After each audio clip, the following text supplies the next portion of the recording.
Good morning, everyone. In last class, we have studied about some basic concept about the potentiometer, and we use that concept of potentiometer and try to compare the two EMF of the cell using potentiometer, and we come up with the solutions that if two EMF has two cell whose EMF are E1 by E2, then their comparison will be L1 by L2।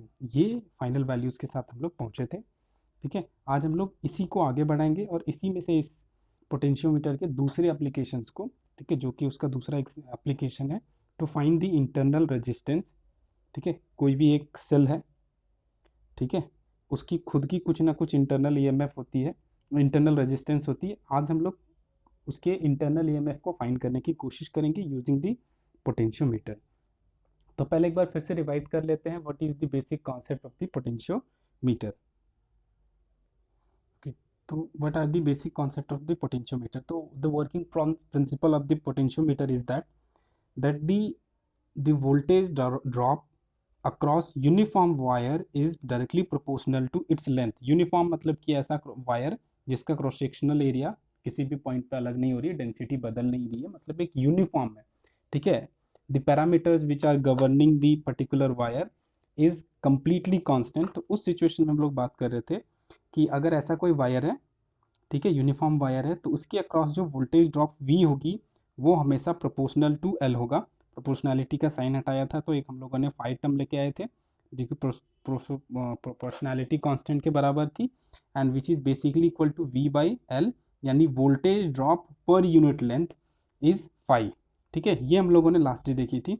और क्या देखा था कि ये जो जो इसका working process है एकदम सिंपल, जस्ट लाइक अ व्हीटस्टोन ब्रिज, उसी का जो बैलेंस कंडीशन था उसी कॉन्सेप्ट पे ये काम कर रही थी। उसके थ्रू यूज करके हम लोगों ने फाइंड करी थी कि what could be the comparison of two EMF. आज हम लोग फाइंड करने का कोशिश करेंगे, ठीक है, internal resistance of a cell. तो उसके लिए सर्किट कुछ ऐसा होगा। ठीक है, यहाँ पे देखो ये जो सर्किट है उसको मैं थोड़ा सा एम्पलीफाई करता हूँ। ठीक है, उसके लिए जो सर्किट का रिक्वायरमेंट होगा वो कुछ ऐसा होगा।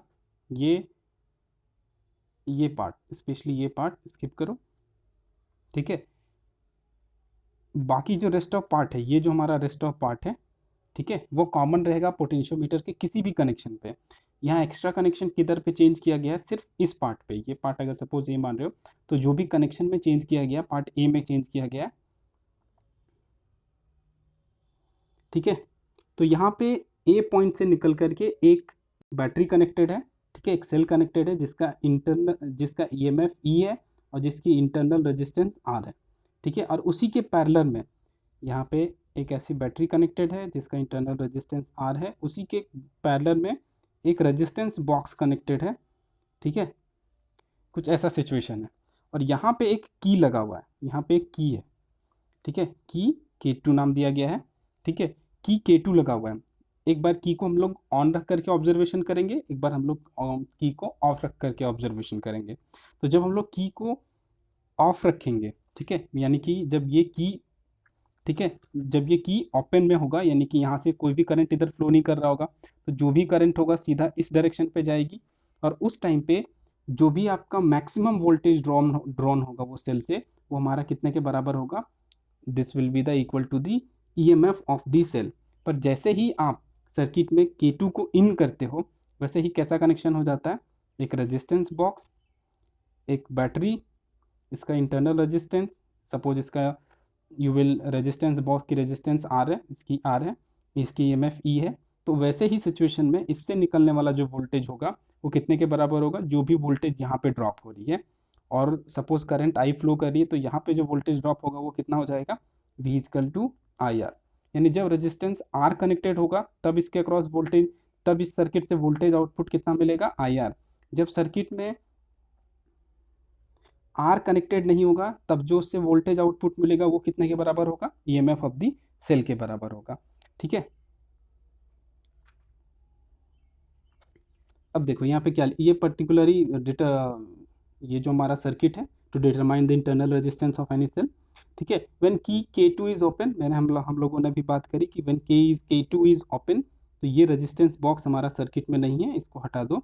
तो सिचुएशन में जो भी होगा ये कुछ ऐसा हो जाएगा, ठीक है। सपोज N1 पे वो नल पॉइंट आ रही है और N1 से ए का लेंथ हमारा L1 के बराबर है, ठीक है। तो हम लोगों ने लास्ट डे जो लूप के लिए इक्वेशन डाला था वही यहाँ पे भी चला सकते हो। कुछ ऐसा लूप हो जाएगा, कनेक्ट हो जाएगा और आप फाइंड करोगे तो E, इस लूप के लिए फाइंड करोगे तो E -0 माइनस फाइव L1, ठीक है। E +0 -5L1 और यहाँ से हम लोग को आ जाएगा सीधा E 5L1।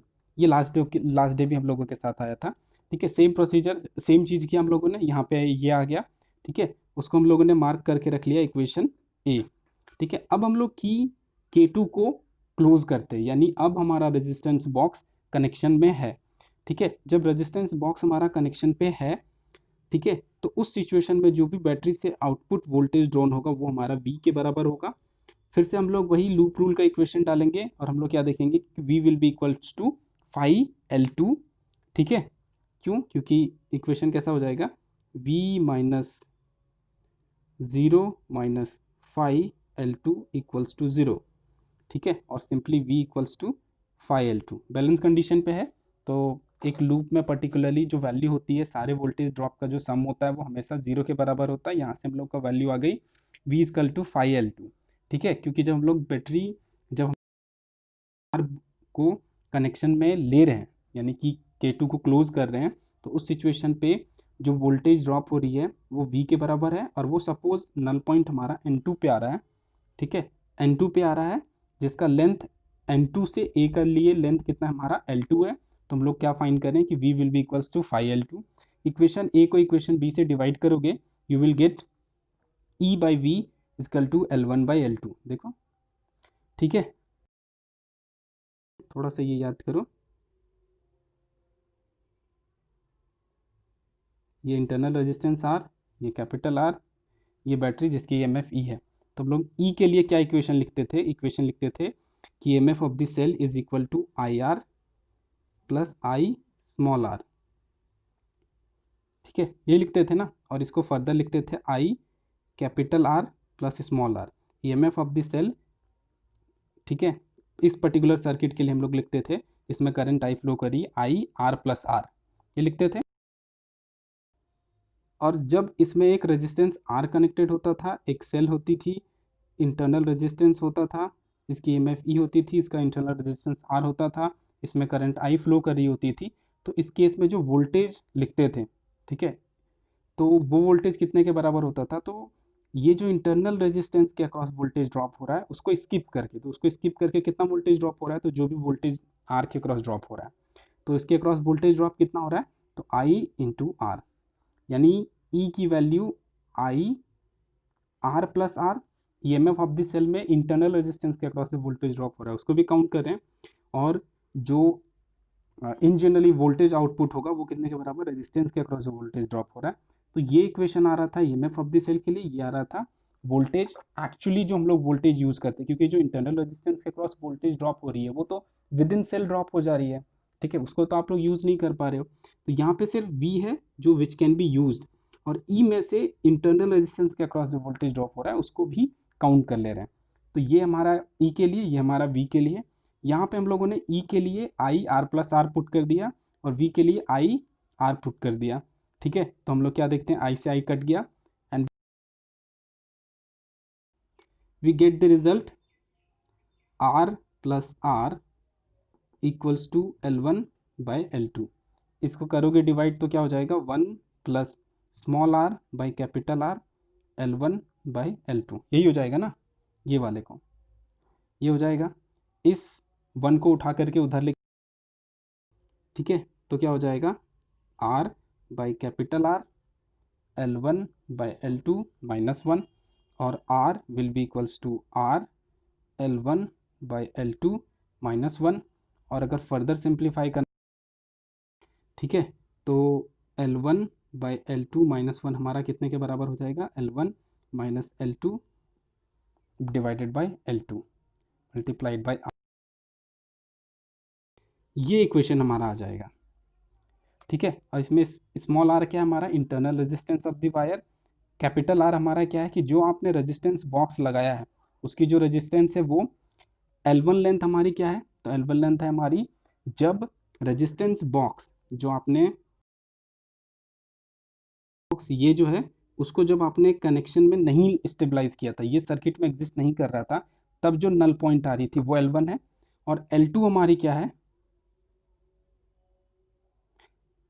L2 हमारी क्या है, तो जब आप की K2 को क्लोज कर रहे हो यानी आप इस रेजिस्टेंस R को भी कनेक्शन में ले रहे हो, तब जो हमारा EMF है वो E ना होकर के अब V हो गया। ठीक है, तो V जब होगा उस सिचुएशन पे जो इंटरनल, उस सिचुएशन पे जो नल पॉइंट जितने लेंथ पे मिल रही है वो हमारा L2 है, से where R is equal to capital R L1 minus L2 divided by L2। इस पर्टिकुलर इक्वेशन से आप किसी भी सेल का, ठीक है, किसी भी सेल का इंटरनल रेजिस्टेंस को फाइंड कर सकते हैं। ओके, जैसा पुराना केस था हमारा कौन सा, तो कंपेयर टू EMF हम लोग वही सेम चीज यूज कर रहे हैं, पर यहाँ पे बस फर्क इतना है कि उसमें भी दो बैटरीज लगी थी, पर यहाँ पे दो बैटरीज ना होकर के इसके जगह पे, इसके जगह पे यहाँ पे एक रेजिस्टेंस लगा हुआ है। ठीक है, तो आप जब इसको सर्किट में कनेक्शन में लेते हो तो पहले तो EMF जो आपको मिल रही है वो E मिल रही है, जो वोल्टेज ड्रॉ मिल रही है वो E मिल रही है, पर जैसे ही आप इसको R को लेते हो वैसे ही अब आपको E ना मिल करके आपको क्या मिलेगा, V। ठीक है, तो एक बार E के लिए आप लोगों ने निकाला फाई L1, V के लिए निकाला फाई L2, E का वैल्यू आपको पता है I capital R plus small r, V के लिए पता है आपको कि सिर्फ IR, आपने वैल्यू पुट करी और स्मॉल r के लिए इक्वेशन स्टेबलाइज कर सेल, आपको किसी भी सेल का इंटरनल रेजिस्टेंस इस मेथड से फाइंड कर सकते हो। ओके, ओके ठीक है।